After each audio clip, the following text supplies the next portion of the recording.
So we can get into the American origins of modern relationship discourse. So if we're to talk about this, we have to talk about some of the founders. I mean, I'm sure those of you who are college educated are familiar with Edward Bernays, and he's an American social theorist that many reference with respect to propaganda. And then you got W.E.B. Du Bois, and he's considered the father of American sociology. I mean, from Souls of Black Folk to Black Reconstruction. He basically set the framework for the analysis of male and female dynamics within the United States. And then obviously you have E. Franklin Frazier, who stands on that foundation that Du Bois came out of, and he produced the legendary work on the Negro family in the United States. And if you're familiar with Dan Patrick Moynihan, a lot of his analysis was rooted in the blueprint set forth by E. Franklin Frazier and W.E.B. Du Bois. He's a federal official who established a blueprint for the management of Black families in the 1960s. Those of you who are familiar with the Moynihan Report, cultural iconic films like Claudine in the 70s that basically depicted the different strategy that the United States government used to analyze Black families, or to basically what many would classify as the destruction of Black families, right? A lot of that is rooted in the analysis of these earlier scholars, right? So when we're talking about the relationship discourse within the United States, there are key figures who created a lot of different works that we can name to discuss the origin of a lot of these ideological concepts. And these are just a few that I've named here briefly. But as you do more research and as you get deeper into the intellectual roots of a lot of these propositions, you're going to find that in most senses of the word, it's hella Americocentric.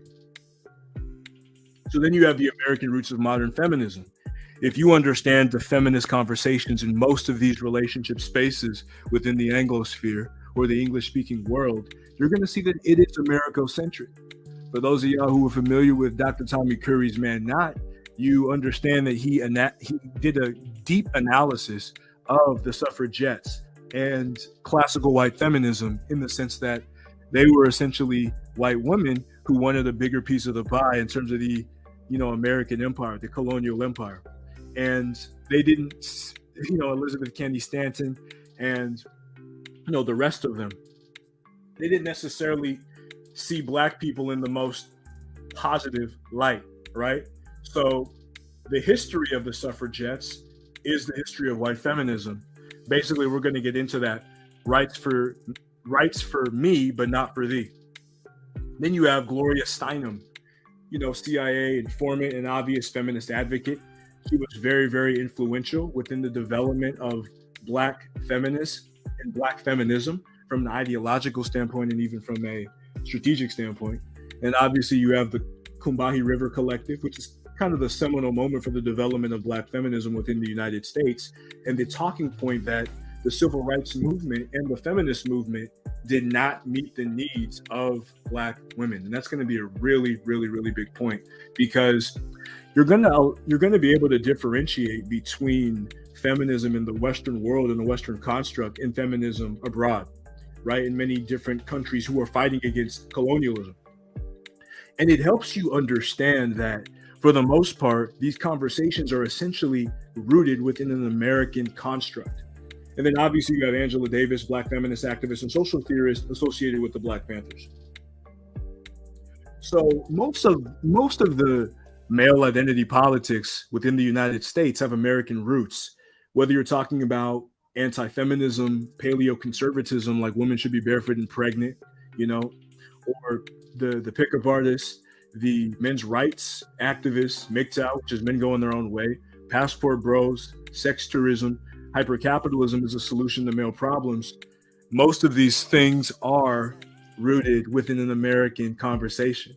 So these are purely American politics if we really, really want to examine them. And then Kim Ra says, well, for the most part, feminism as an ideology is a Western concept. And I would agree with that. Zoe's in the building. He's going to keep moving. So if you look at some of the major Black relationship content creators, now we're getting into the meat and potatoes of this conversation. Like if you look at on the male side, you have Obsidian. He's an American, an African American. O'Shea Duke Jackson, Black American. B.G.S. Sibmore, Black American. The late Alan Roger Curry, rest in peace, Black American. The late Dave Carroll, Black American. The late Kevin Samuels, Black American. Most of the biggest content creators within the Black manosphere space that Pearl was a beneficiary of are from the United States. Then you have the female side. Real Talk with Yanni. She's a Black American. The Pink Pill, Black American. Divested Zealot, Black American. Lexus Exodus, Black American. Paris Milan, Black American. Cynthia G, Black American. This isn't content that was borrowed from Nigeria, Ethiopia, Somalia. These are Black men and women within the United States, within America, expressing their frustrations towards each other. So people who try to act like, essentially this is a non-American thing, and it was mainly, non quote unquote fecal brain assimilationist who helped Pearl reach the pinnacle that she is right now. It's just simply not true.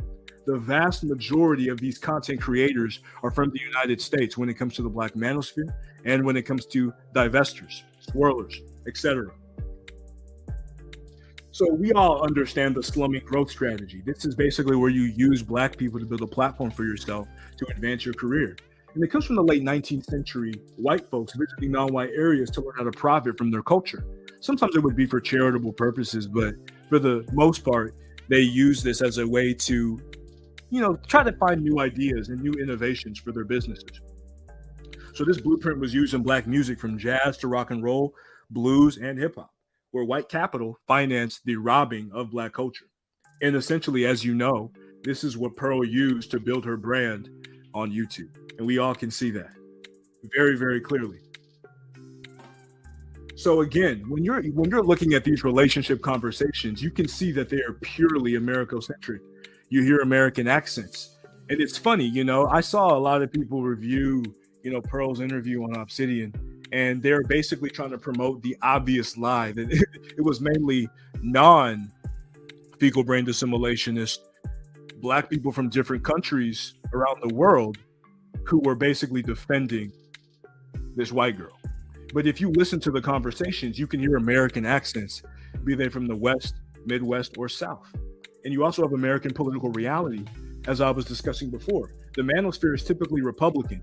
You don't see the manosphere promoting the Tories in Britain. You don't see the manosphere promoting Atiku or even talking about Tinubu in Nigeria.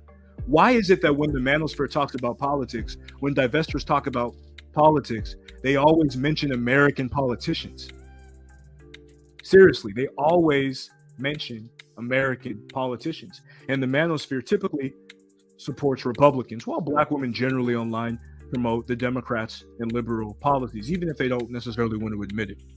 And even if you look at the cultural constructs that they speak about, when you're talking about baby mama, baby daddy drama, or even viewing immigrants as outsiders, it's crystal clear that these are Americans having this conversation. Black men and Black women from the United States.